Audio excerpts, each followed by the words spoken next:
Pessoal, na aula de hoje nós vamos continuar nosso estudo das cavidades. No final da aula passada, nós vimos, que numa cavidade, o que sobra no final das contas, depois de múltiplas passagens, acaba sendo o modo da cavidade. É aquilo cuja transformada de Fourier acaba sendo ela mesma. Tá? Então, as funções de Hermite-Gauss são funções desse tipo, que a transformada de Fourier é a própria função. Tá? Então aqui nós temos uma função gaussiana, essa exponencial, multiplicada por funções de Hermite para cada direção. Então, a função de Hermite, aqui, o polinômio de Hermite, h índice L, com o argumento raiz de 2x sobre w, tá? Isso se refere à direção x. E o h índice M se refere à direção y. Tá certo? Bom, os polinômios de Hermite são assim. O h índice 0 ele é igual a 1. Tá? Então, se o índice aqui for 0, isso aqui tudo vai ser 1. Se o índice aqui for 0, isso aqui também vai ser 1. Então, vai sobrar só essa exponencial aqui. Tá? Quando o índice é 1, é duas vezes o argumento aqui que está aqui dentro. Então, seria duas vezes isso aqui. Tá certo? E assim por diante, nós temos aqui os polinômios. Então, o modo aqui na cavidade, ele é formado, pelo produto das funções de Hermite aqui, uma para cada direção, e produto com a gaussiana. Tá? Isso aqui nós estamos falando, dos modos transversais. Vamos lá, na verdade, o modo é um só. Nós vamos ter uma solução para as equações de Maxwell, dadas as condições de contorno. Então isso aí vai ser um modo, tá? E aí vai ter um certo índice L na direção x, o índice M na direção y e o índice N de navio, na direção z. Tá? Então isso forma um modo que vai ter uma frequência só. Tá? Só que no curso aqui, e na literatura, isso é dividido. A gente pode fazer uma separação entre modos transversais e modos longitudinais. Nós vamos ver aqui que os modos transversais se referem à configuração de campo que nós conseguimos projetar, por exemplo, no anteparo, que é possível ser medido com uma câmera e tal. Nós conseguimos medir esse perfil de campo. E aí, por exemplo, dado um modo transversal, num laser monomodo, ele pode ter também outros modos longitudinais, que vão ter frequências diferentes. Nós vamos discutir isso no curso e, se ficar alguma dúvida, nós discutimos no nosso encontro presencial, tá? No nosso encontro ao vivo. Bom, enfim. E aí quando você projeta esse modo no anteparo, o que se observa não é o campo elétrico, mas sim a intensidade. E ela é proporcional ao módulo do campo elétrico ao quadrado. Tá? Então vamos ver o modo TEM00. Ele ocorre quando L igual a 0 e M igual a 0. Então o nosso campo elétrico, U de 0, 0, é proporcional à exponencial de menos x ao quadrado mais y ao quadrado sobre w ao quadrado. Tá? Se você for no slide anterior, o nosso U aqui vai ser proporcional a isso aqui. Como o índice é 0 em L e em M, esses argumentos, esse termo todo aqui é 1, e esse termo todo é 1, e sobra isso aqui. Tá legal. Então, a intensidade vai ser proporcional a E elevado a menos 2 x ao quadrado mais y ao quadrado sobre w ao quadrado. Tá? Então, se nós fôssemos desenhar isso aqui, é uma gaussiana, e aqui a gaussiana também, só que ao quadrado aqui. E aí o perfil do modo TM00, tá? Então aqui é um perfil tridimensional, tá? E aqui nós estamos olhando uma vista superior. Tá? Então isso é o que você veria se você tivesse um laser operando no modo TM00 e se nós projetássemos a luz desse laser no anteparo, se fosse um laser visível, por exemplo, um L-neônio, o que nós veríamos seria o quê? Isso aqui, algo circular né, com uma intensidade maior no centro, e essa intensidade vai caindo à medida que se aproxima das bordas. Tá? Então, é isso. Né? No caso do modo TEM 1, 0, né, o que nós temos aqui? L é igual a 1, tá? Na direção x, e m igual a 0. Então, nós vamos ter o TM 1, 0.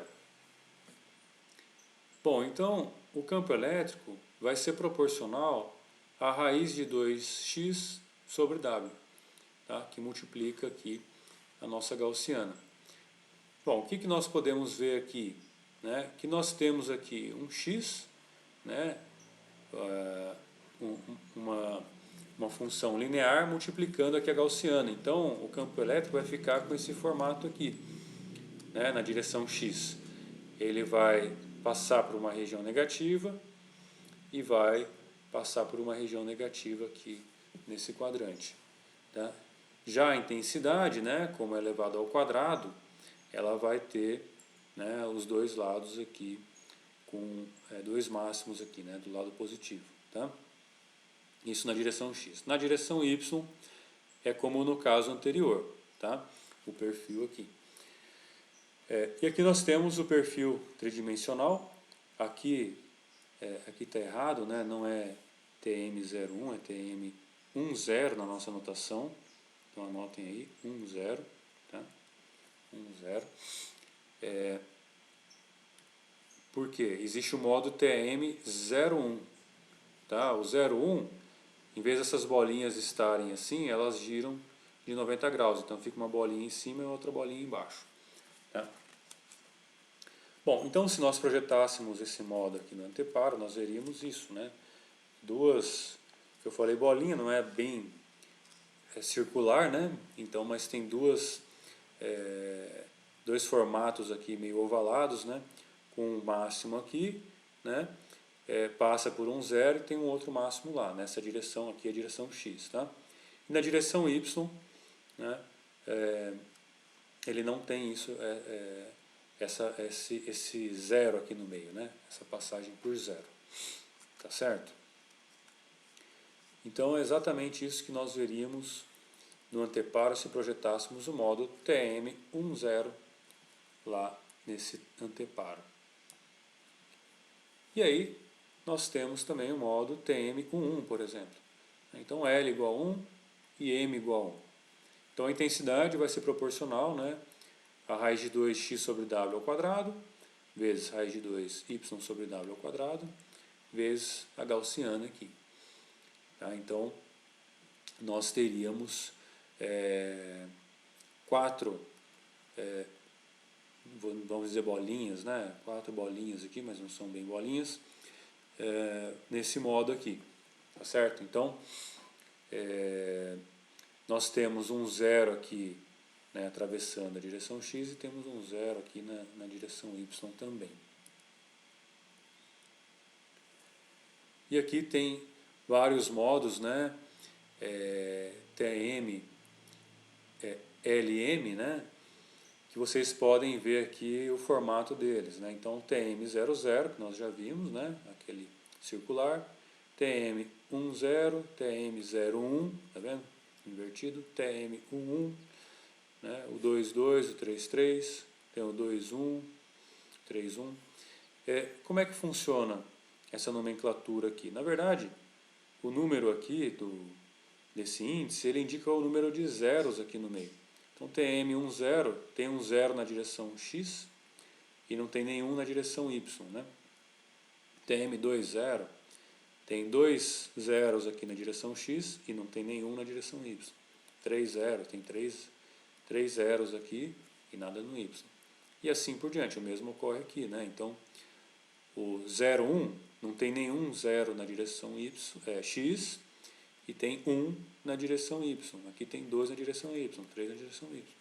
Aí você pega o 33, tem 3 na direção x, 3 na direção y. Então fica mais ou menos com essa cara. Tá? Eu não falei lá no começo, mas TEM significa que é um modo eletromagneticamente transversal. Tá? Ou em inglês, né? Transverse Electromagnetic Mode. Tá? O que significa isso? Significa que esse campo elétrico não tem componente na direção Z. Tá? Não tem componente de campo na direção Z, só tem componente nas direções X e Y. Bom, e vamos analisar então o modo TM00. Tá? Então o campo elétrico nós já vimos, né? Tem esse formato, a intensidade tem esse formato. Tá? E aí tem um negócio, né? O campo elétrico é uma função gaussiana, ou seja, ele não tem fim. Né? Ele não termina, ele não cruza o eixo ali. Né? E aí como é que a gente define um tamanho do feixe? Ou o raio do feixe? Né? Como é que eu vou saber, como é que eu posso medir o raio do feixe de uma função que não tem fim? Tá. Bom, então, para o modo TM00, se definiu de maneira arbitrária que o raio do feixe é o ponto em que a amplitude do campo elétrico cai a um valor de 1 sobre E, no seu valor máximo. E aí nós chamamos esse raio, né, de R, e o raio é igual ao W. Então vamos ver aqui esse desenho, eu acho que ajuda a elucidar essa parte. Tá, então vamos colocar aqui o R, né, isso aqui é para ser um círculo, tá bom? No caderno vocês fazem algo mais circular, mas aqui é o raio, que representa o raio. Então aqui nós temos aquela configuração de campo, né, aquela vista de cima, né, com uma intensidade maior no centro, que vai diminuindo aqui nas bordas, tá? E o raio está definido aqui, nessa região aqui, tá? Então, olha só, vocês podem ver aqui, né, a equação do círculo, né, que o r ao quadrado igual a x ao quadrado mais y ao quadrado, tá certo? Então nós temos essa equação aqui. E aí nós podemos escrever o nosso campo elétrico, né, como sendo E elevado a menos R ao quadrado sobre W ao quadrado. Tá? Então, na posição em que o raio aqui for igual ao W, né, o que nós vamos ter? Que o U é igual a E elevado a menos 1. Só substitui W aqui, né? E elevado a menos 1. Tá certo? E, no caso da intensidade, essa mesma região, esse mesmo ponto equivale a E elevado a menos 2. Tá? Então, vamos olhar aqui no gráfico do campo elétrico. Se a gente normalizar, né, que então o pico vai ser 1, onde nós temos o raio do feixe é onde o campo elétrico cai a um valor de 1 sobre E, do seu valor máximo. Então, aqui em 1 sobre E, nós temos o W, tá? O raio do feixe. E, no caso da intensidade, isso aqui é 1 sobre E ao quadrado. Aqui o raio. Tá certo? Então, o que nós temos aqui? Que 86,5% da energia encontra-se dentro desse valor W aqui. Tá legal? Então, é assim que é definido, né, o raio do feixe. É o raio para o qual 86,5% da energia está dentro dessa região. Tá certo? Foi uma definição arbitrária, né? Poderia ser onde 99% do feixe encontra? Poderia ser. Tá? Mas essa é a convenção aqui. Então, como que se propaga um feixe de laser? Né? Como é que nós vamos estudar isso? Né? Vocês imaginem, talvez vocês possam pensar que se eu pegar um laser aqui, né, e, por exemplo, apontar para uma distância muito grande, né, você aponta seu laser pela janela lá para a nuvem, por exemplo, né, você poderia imaginar, erroneamente, que esse laser ele se propaga como uma linha reta, né, como se fosse uma linha, um raio de luz, né, perfeitamente reto, né, que vai chegar lá na nuvem sem nenhum aumento do diâmetro, não é mesmo? Não é isso que a gente acaba imaginando muitas vezes, né? Pô, tem um laser, né? Esse feixe vai em linha reta, que se ele sai daqui com um diâmetro de 1 milímetro, ele vai chegar lá na nuvem com 1 milímetro. Nós vamos ver que não é bem assim. Tá? Então, vamos lá. Nós temos um campo elétrico aqui, né, definido numa posição que nós chamamos de z igual a zero, de maneira arbitrária. Então nós vamos imaginar que nessa posição z igual a zero nós temos um campo e elevado a menos x ao quadrado sobre w0 ao quadrado. Tá? E para calcular o campo elétrico a uma certa distância z desse ponto inicial, a gente pode usar aquela relação, né, que nós vimos na aula passada. Tá certo? Bom, com um pouco de conta aqui, nós vamos chegar a essa função, né, em que w de z é w0 vezes raiz de 1 mais lambda z sobre π w0 ao quadrado, tudo isso aqui ao quadrado. Tá? E esse w de z é o raio do feixe em função da posição z. Tá? Quando eu falo raio do feixe, é o tamanho do feixe. Tá? Raio, metade do diâmetro. E esse R maiúsculo aqui é a superfície, é o raio de curvatura da frente de onda. Tá? Então não confundam o raio do feixe, né, que é o tamanho do feixe, com o raio de curvatura da frente de onda. Eu vou ter um desenho aqui no próximo slide que vocês vão entender melhor isso. Tá? Mas ele é dado por z vezes 1 mais π w0 ao quadrado sobre lambda z, tudo isso aqui ao quadrado. Tá? Bom, então, olha só o que nós temos. O w de z, ele é uma hipérbole. Tá? Então, ele descreve uma curva, né, com esse formato aqui. Então, essa equação nos dá esse formato aqui de curva. Tá certo? Aqui em z igual a zero, tá? Nós podemos anotar aqui, né? Z igual a zero aqui. O raio do feixe é chamado de cintura do feixe. Tá? É o menor raio que pode ter aqui. Tá? Então, W de Z descreve o raio do feixe ao longo da distância. Certo? Então, quer dizer que se eu pegasse, né, e apontasse o meu laser para uma distância muito grande, digamos na nuvem, o raio do feixe vai aumentando. Né? Então, lá na nuvem ele vai chegar com um tamanho maior do que ele estava na saída do feixe, por exemplo. Tá? E o raio de curvatura, né, se refere a esse raio de curvatura aqui da frente de onda. Então, essas aqui são superfícies de fase constante. Tá? E aí elas têm um raio de curvatura. Por exemplo, aqui em zero o raio de curvatura é infinito, porque ela é retinha. Tá? E aí vai tendo um raio de curvatura. Nesse ponto aqui, onde tem o menor raio de curvatura, nós chamamos de distância, né, de Rayleigh, ou Z de Rayleigh. Tá? Em inglês é Rayleigh Range. Tá certo? Então aqui é a região em que tem o menor raio de curvatura. E aí depois o raio de curvatura vai aumentando, aumentando, tá? E lá longe, lá no infinito, é como se ele fosse uma onda plana. Tá? Então o raio de curvatura vai para o infinito aqui também. E aqui, próximo de z igual a zero, ele vai para o infinito aqui. Tá?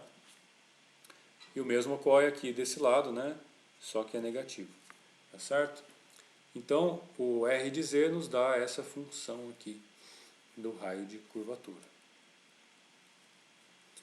Tá? Aqui eu deixei anotado, né, onde W de Z é igual a W0. Né, se você substituir aqui Z igual a 0, tá?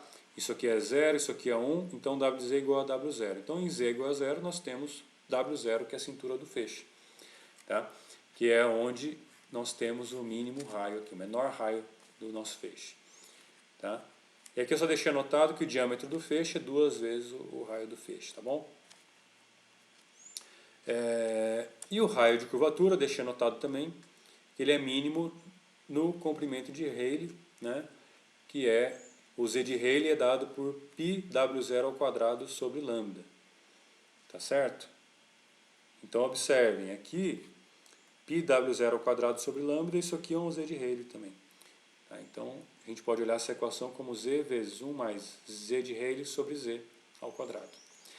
E aqui W de Z é igual a W0 vezes raiz de 1 mais Z dividido por Z de Rayleigh ao quadrado. Tá? E aqui,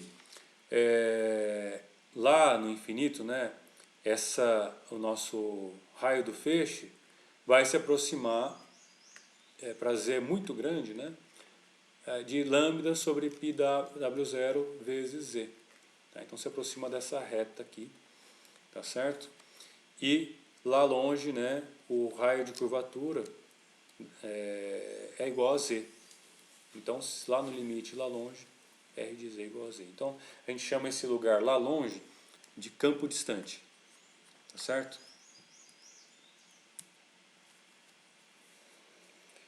Então aqui está anotado, né, para o campo distante, o raio de Z é igual a Z, né, isso equivale a uma onda esférica, e o W de Z é lambda sobre πW0 vezes Z. Tá?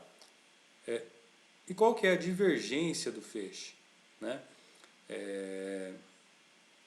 Como que esse feixe, como é que é o ângulo, né, de divergência dele? Aqui a gente pode olhar. Opa. Né? Tá vendo? Como é que é esse ângulo aqui, né? Ele é dado por lambda sobre πW0, tá certo? Ou a gente pode calcular ele como sendo a derivada do raio com relação ao Z, para Z muito maior que o Z de Rayleigh, tá? Então no campo distante, tá certo? Então a divergência do feixe nos dá esse ângulo de abertura do feixe, né? Quanto que ele diverge, né? Se fosse zero, aí seria aquele caso, né, que o feixe iria retinho, né, sem aumentar o raio. Mas como isso não existe, né, nós temos uma certa divergência. E olha só, se você passa o W0 multiplicando aqui a divergência, né, então W0 vezes θ é igual ao que? Lambda, né, lambda é um valor constante para um dado laser, e π é um valor constante. Ou seja, W0 θ é uma constante. Isso é chamado de invariante de propagação de um feixe de laser. Tá certo? Então, esse produto aqui, né, é uma constante aqui. Vocês puderam ver aqui, né? Bom, e aqui está anotado também, né, o W de Z, o raio do feixe em função do Z de Rayleigh. Tá? E o raio de curvatura também.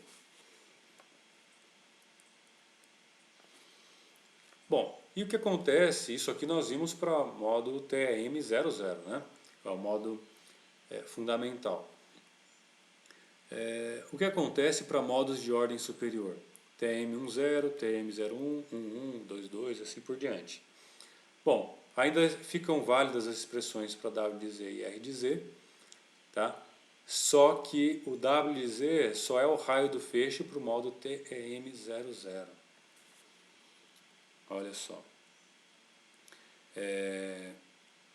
Se nós pegarmos, vamos voltar aqui nesse slide,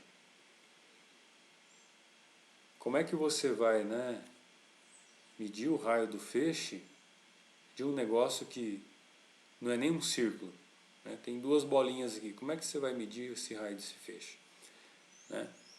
Então nós vamos ver em uma aula mais para frente, né, formas de medir raios de feixes arbitrários, né, de modos de ordem superior, tá? Nós vamos ver mais para frente. Tá? Então, por enquanto, o W de Z só é o raio do feixe para o TM00.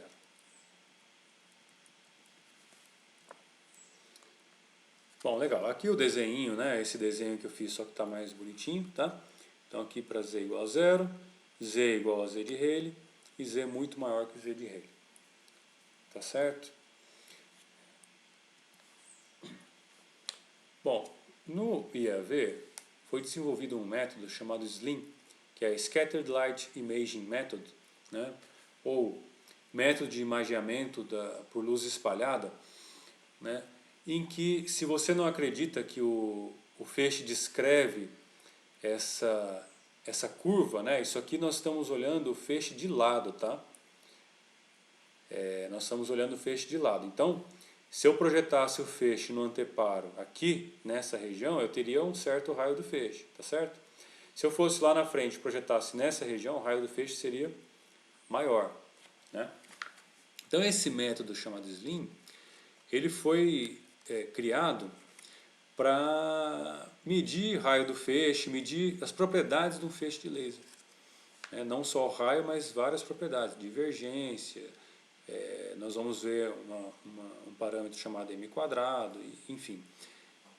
Isso em algumas aulas mais para frente, tá? Mas com isso aqui, se você não acreditava, né, que o feixe, você imaginou que o feixe andava aqui como duas linhas paralelas, né, esse raio aqui ele ia embora até infinito. Não é. Então, você não acreditava, ele descreve essa hipérbole aqui, tá certo? E esse método, ele imageia o feixe pela lateral aqui do feixe, tá? Só para vocês terem uma ideia, né, no setup do método, né, aqui nós temos um laser, né, uma lente para focalizar o laser dentro do meio espalhador. E aqui essa lente que representa um sistema óptico de imagem, né, então tem mais coisas aqui, né, não é só uma lente, mas tem todo um conjunto óptico. E aqui uma câmera, né, então é possível fazer essa imagem aqui, essa bela imagem do feixe de laser. Então nós estamos olhando o laser pela lateral, tá? E se você colocar um papel aqui na frente, né, que você vê, você veria aquela bolinha do laser aqui, né? Seria ver nessa região, né? Você veria a bolinha do feixe aqui, tá certo? Bom, e como é que fica então o modo fundamental, né, numa cavidade estável? Tá? O que acontece? Quando eu coloco lá um par de espelhos, né, numa cavidade, a frente de onda, da onda eletromagnética, ela obedece às condições de contorno, que são quais? Os perfis dos espelhos. Então, o raio de curvatura da frente de onda, né, da onda eletromagnética, os raios de curvatura aqui tem que coincidir com os raios de curvatura dos espelhos. Então vai haver uma configuração aqui, né? Ou pode haver uma configuração em que há essa coincidência. Tá? Então, nós podemos pegar aqui, né, a equação do R, né, e encontrar aqui para o R1, né, R1 igual a Z1 vezes 1 mais πw0 ao quadrado sobre lambda Z1, tudo ao quadrado, e do R2 aqui também. Tá? E D, né, é a distância aqui entre os espelhos, que é a soma de Z1 mais Z2. Então dá para a gente saber, é possível, né, calcular aqui, com um pouco de conta, né, usando as equações de W também, é possível calcular o raio do feixe nesse espelho, o raio do feixe nesse outro espelho e assim por diante. Tá?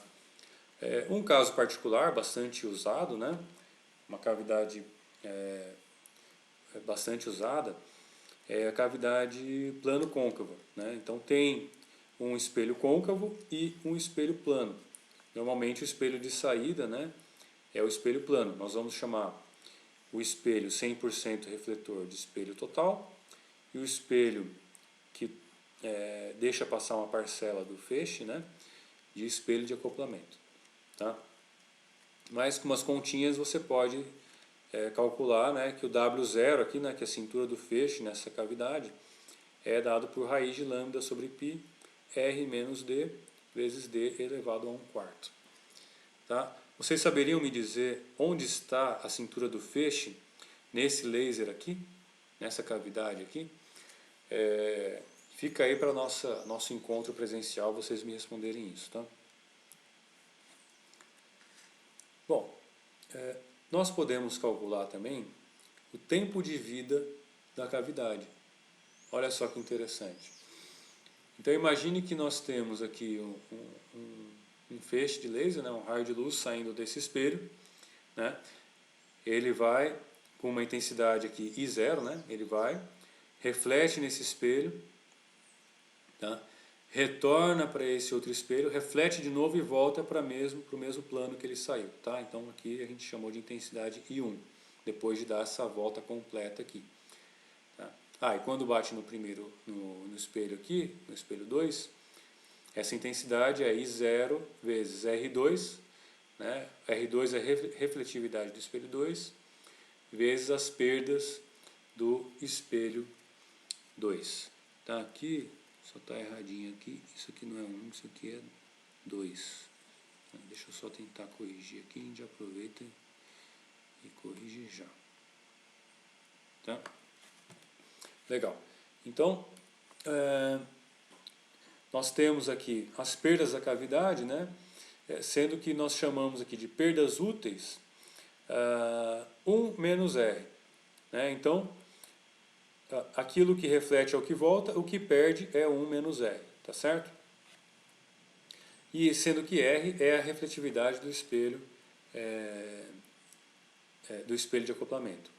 Né? Ou R1 é refletividade do espelho 1, R2 refletividade do espelho 2. Tá? E nós temos as perdas indesejáveis, né? Perda por difração, tá? Que acontece nos espelhos, perda por absorção, tá certo? Perda por espalhamento e assim por diante. Então tem uma série de perdas aqui, né? Cada vez que o feixe de luz é refletido em cada espelho aqui. Legal. Então, como seria a intensidade I1, né, depois de dar uma volta completa lá no espelho? Bom, seria o I0 que multiplica a refletividade do espelho 2 vezes as perdas do espelho 2. Então, perda por difração, perda por espalhamento, quer dizer, 1 menos a perda, né, por difração, 1 menos a perda por absorção, 1 menos a perda por espalhamento. Tá? Porque isso aqui é o que retorna para a cavidade, né? Então, o que se perdeu, perdeu, mas o que retorna é isso aqui. Tá? E assim, você pode computar todas as perdas do espelho 2, né? E aí o feixe se reflete no espelho 1, então você tem a refletividade do espelho 1, né? 1 menos a perda por difração do espelho 1, perda por absorção, perda por espalhamento e assim por diante também. Tá? Então, juntando os termos aqui, né, vai ser o quê? O I1 vai ser o I0, que multiplica R1, né, vezes R2, vezes esse produtório aqui das perdas, né, que nós chamamos aqui de 1 menos φI. Tá? E nós vamos chamar aqui de perda total, parâmetro de perda total, o quê? Todo esse termo aqui, R1, R2, vezes esse produtório aqui. Tá? Então, como é que fica? O I1 vai ser o I0 vezes nosso parâmetro de perda total. Então, para uma volta completa, nós temos que o I1 é dado por isso aqui. Tá? E aí, se eu der duas voltas completas, o que nós vamos ter? Vai ser o I1 vezes o parâmetro de perda total. Né? E o I1 é quem? O I0 vezes o parâmetro de perda total. Então, se a gente substituir o I1 aqui, né, nós vamos ter que é I0 vezes o parâmetro de perda elevado ao quadrado, para duas voltas. E para N voltas, né, o IN seria o I0 vezes parâmetro de perda elevado a N. Tá? E quanto que vale esse N? Então, bom, aqui nós temos, né, o desenho aqui para uma volta, né, sai de um plano aqui de um ponto, né, e retorna no mesmo ponto. Tá? Então, qual que é a distância percorrida aqui? Né? Seria 2 vezes D. D é a distância entre os espelhos, então ele foi D para cá e foi D para cá. Então, o ΔS é 2D. Velocidade ΔS sobre ΔT, tá? Só que a velocidade é a velocidade da luz, então C é igual a 2D, né, sobre T. Então, C vezes T é igual a 2D. Tá certo? E para N voltas? Bom, para N voltas, nós vamos multiplicar, né, isso aqui por N. Então, CT vai ser igual a N vezes 2D. Tá? Isolando N, nós temos que N igual a CT vezes sobre 2D. Tá? Então, esse é o número de voltas na cavidade que o feixe daria. Então, resgatando aquela equação, né, para n voltas, o I de t, aí colocando em função de t, né, I de t igual a I0 vezes parâmetro de perda total elevado a Ct sobre 2D. Aplica ln dos dois lados, né, nós vamos ter o que? Ln, joga o I0 dividindo, né, I de t sobre I0 igual a Ct sobre 2D vezes ln de perda total. E agora eleva os dois lados aqui, né, a exponencial. Tá? Então nós vamos ter o que? I de t igual a I0 exponencial de C ln de perda total sobre 2D vezes t. Então nós podemos definir o tempo de vida da cavidade, né? Que vai ser menos 2D sobre C ln de perda total. Tá? Então o I de t é igual a I0 e elevado a menos t sobre tal cave. Nós chamamos aqui o tempo de vida da cavidade de tal cave. Tá certo? Então, quando t for igual a tal cave, né, nós vamos ter que a intensidade, né, caiu a 1 sobre E do valor inicial aqui. Olha lá, aqui o desenho aqui. Então, esse é o tempo de vida da cavidade. Então, a cavidade tem um tempo de vida associado a ela. Tá? O que isso significa? Bom, nós podemos fazer uma equação de taxas para perdas na cavidade, né? dI dt igual a menos I sobre tal cave. Legal. E o que você já deve talvez ter pensado é, opa, se eu tenho um tempo de vida da cavidade, eu devo ter uma largura de linha da cavidade associada. Né? Então, o delta ômega cave é 1 sobre tal cave. Tá? Ou de maneira equivalente, aqui nós temos o delta ni cave. Tá? Então, existe uma largura de linha associada, né, à cavidade aqui, né, o tempo de vida da cavidade. Legal, então vamos ver aqui a teoria aproximada de Shannon-Townes, resgatando a aula, eu acho que foi a segunda aula, que nós vimos a radiação de corpo negro, né, nós fizemos o equacionamento aqui, né, por uma cavidade que teria lados 2A e 2A e comprimento L, tá? E nós chegamos que a frequência, né, de um modo, né, aí a frequência do modo com índice L, M e N é dado por isso aqui, né, C sobre 2 raiz de L sobre 2A ao quadrado mais M sobre 2A ao quadrado mais N sobre L ao quadrado. Tá? E na cavidade laser, o valor de N é muito maior do que os valores de L e M. Tá? Por quê? O valor de N está associado ao número de meios comprimentos de onda que cabem aqui nessa dimensão. E nós estamos supondo que a dimensão L é grande, né, em relação às outras dimensões. Né? Então nós vamos ver mais para frente que os modos aqui, o N aqui do modo, nós vamos chamar de modos longitudinais, vão ser maiores, tá? Esse valor aqui. Bom, e aí a gente pode colocar aqui o N sobre L em evidência, tá? Reescrever a equação, o N sobre L em evidência, nesse formato, e aí nós podemos aproximar essa raiz aqui, né, já que o N é muito maior que L e M, para esse valor aqui, né? Ni de L e M aproximadamente C vezes N sobre 2L, que multiplica 1 mais meio L sobre 2A ao quadrado mais M sobre 2A ao quadrado sobre N sobre L ao quadrado. Tá? Então, fazendo aqui as continhas, nós chegamos nessa expressão, né? E aí nós podemos, vocês podem fazer essa conta em casa, mas vocês podem obter a diferença de frequência entre dois modos longitudinais.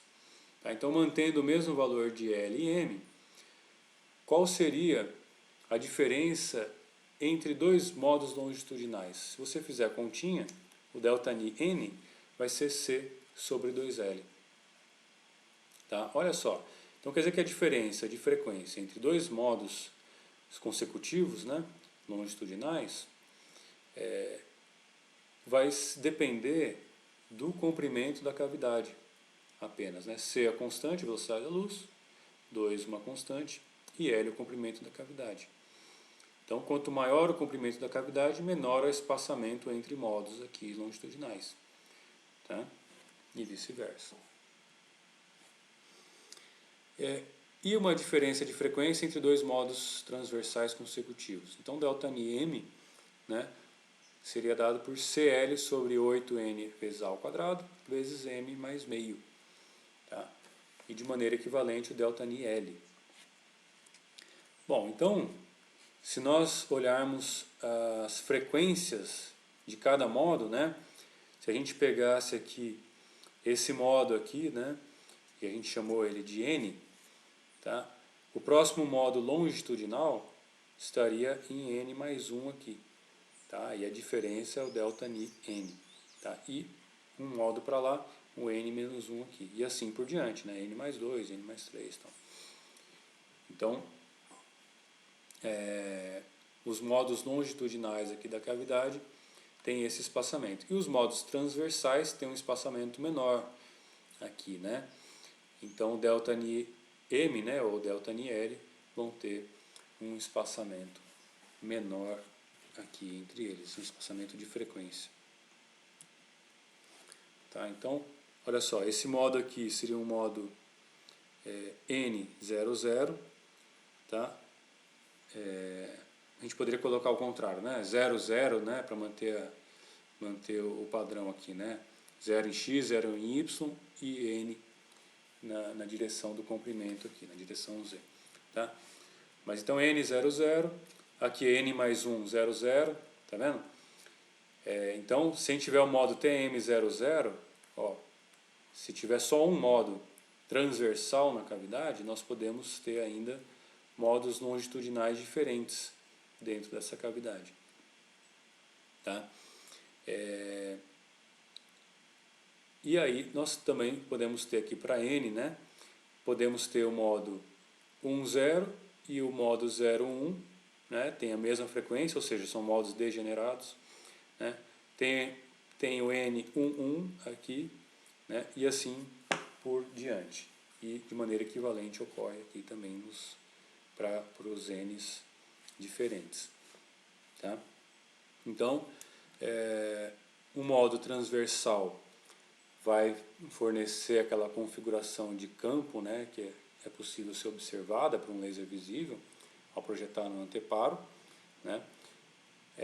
O laser pode ser monomodo, né, pode ter um modo só daqueles lá, tá? Mas ele também pode ser multimodos, ele pode ter vários modos ao mesmo tempo oscilando junto, tá?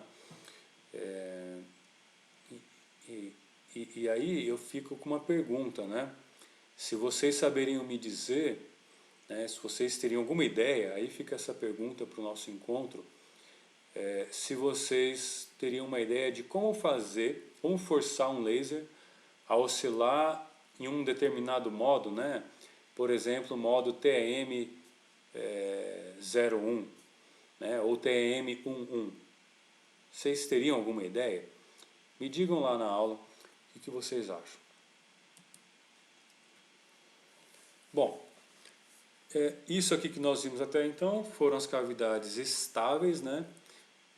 Mas espera aí, e as cavidades instáveis, né? Porque deu aquela impressão que na aula passada que as cavidades instáveis não serviam para muita coisa.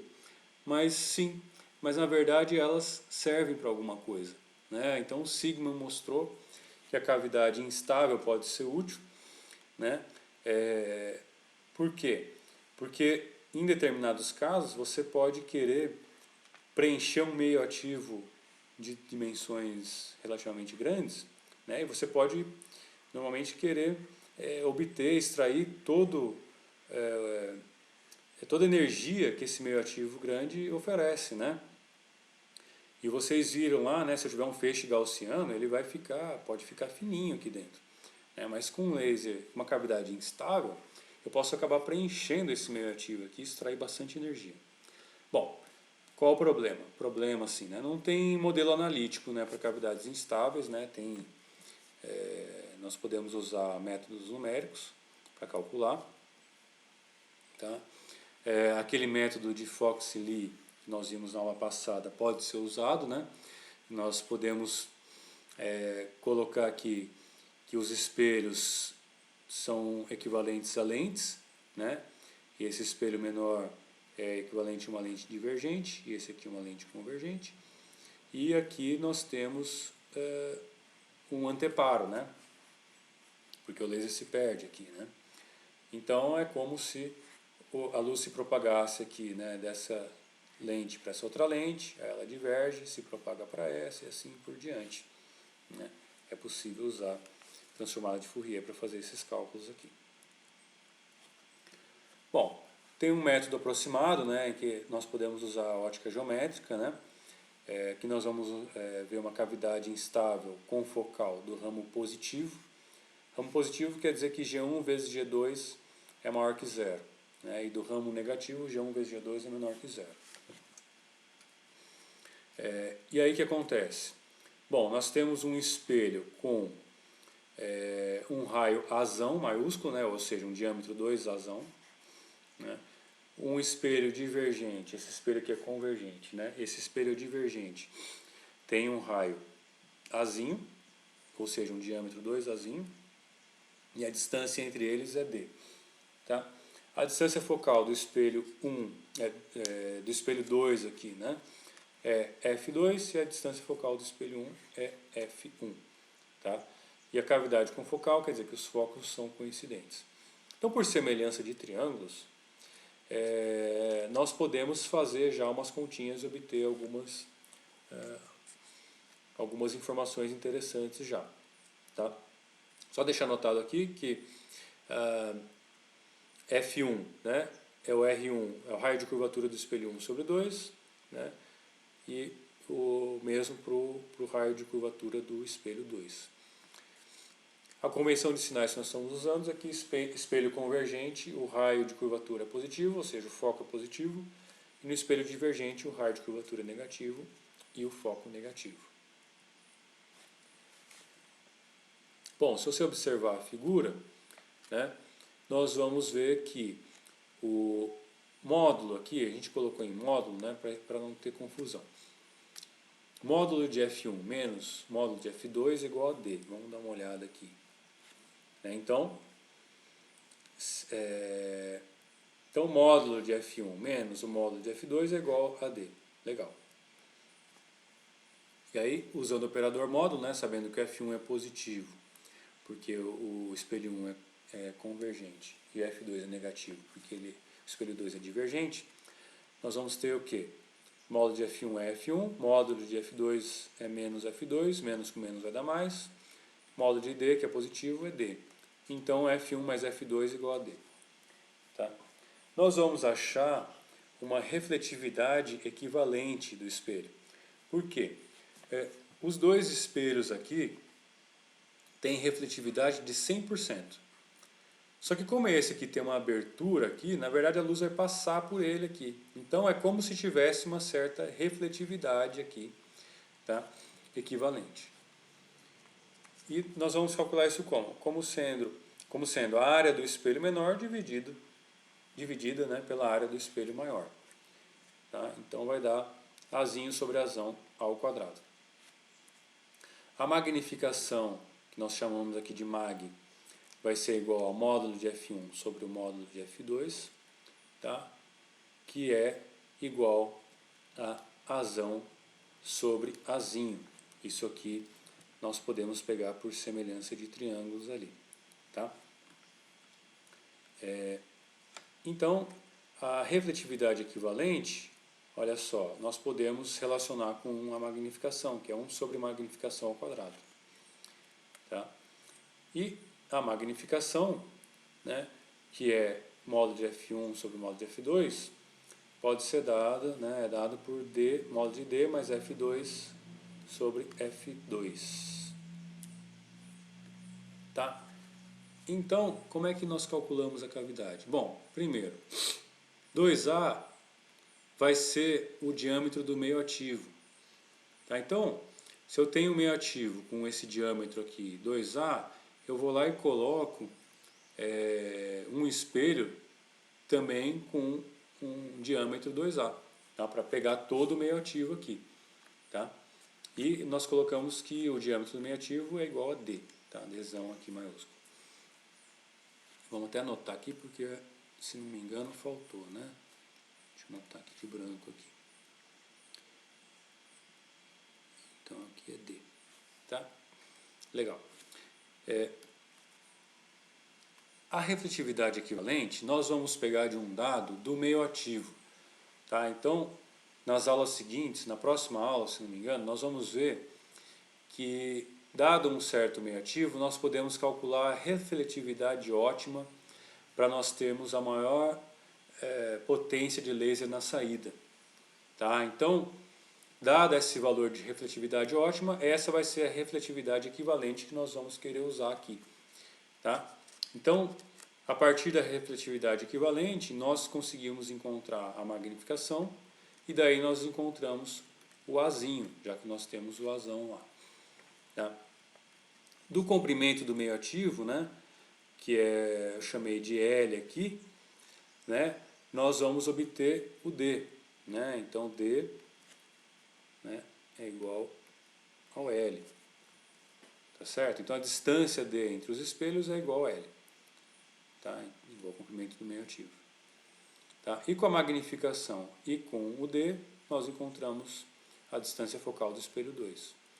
Com a magnificação e a distância focal do espelho 2, nós encontramos a distância focal do espelho 1. Tá? Então, com esse procedimento aqui, nós conseguimos calcular, né, todos os parâmetros dessa cavidade aqui, dado um certo meio ativo, né, com diâmetro D, comprimento L. Tá? Aqui está só indicado, né, com a magnificação e F2 nós encontramos F1, ou seja, encontro raio de curvatura 1. Com L nós encontramos o D e com a magnificação nós encontramos a distância focal do espelho 2. E aí, consequentemente, encontramos o raio de curvatura do espelho 2. Né? Refletividade equivalente, magnificação, encontramos o A. Tá? Bom, algumas vantagens da cavidade instável. Bom, a ótica é totalmente refletora, então ela pode ser refrigerada. Tá? Então o espelho é 100% refletor, é possível refrigerar isso em alguns casos, né? Lasers muito potentes, né? É preciso refrigerar o espelho, senão ele pode trincar ou sofrer danos. Né? 2. Pode ocupar o volume de meios ativos com seção transversal grande. Então isso que eu falei, né? Então o meio ativo tem uma seção transversal grande, você consegue ocupar bastante o volume dele, você consegue aproveitar bastante, né, o que ele pode fornecer. Tá? E aqui só para dizer, essa ótica totalmente refletora quer dizer que ela pode ser totalmente metálica também. Tá? Então o espelho de metal, né, também pode ser facilmente refrigerado daí. E também a boa discriminação dos modos transversais. Bom, uma das desvantagens é que não dá para ter modo TM00, ou seja, o feixe tem alta divergência. Se ele não tem modo TM00, por que ele não tem modo TM00? Vocês prestaram atenção? Vamos discutir isso aqui no nosso encontro presencial. Tá? Aí vocês pensem aí e me digam por que não é possível ter modo TM00. Tá? Bom, em segundo, ele não é modelável analiticamente, né, só numericamente, e ocorre também efeito de difração nas bordas. Certo? Bom, algumas conclusões de ótica física. Né? Então, nós partimos da natureza ondulatória da luz, né, e chegamos ao princípio de Roentgen. Né? Esse princípio aqui relaciona a propagação da luz com a transformada de Fourier. Olha só que interessante. Com a transformada de Fourier, nós pudemos compreender a formação de modos numa cavidade estável. Né? Nós vimos que o feixe de laser se propaga no espaço com um raio descrevendo uma hipérbole. Olha só, não é uma reta, é uma hipérbole. Né? E para as cavidades instáveis, nós temos que fazer a simulação numérica. Tá? É a nossa invariante de propagação aqui. Legal? Bom, pessoal, por hoje Era isso que nós tínhamos que conversar. E qualquer dúvida, vocês me perguntem no nosso encontro. Abraço.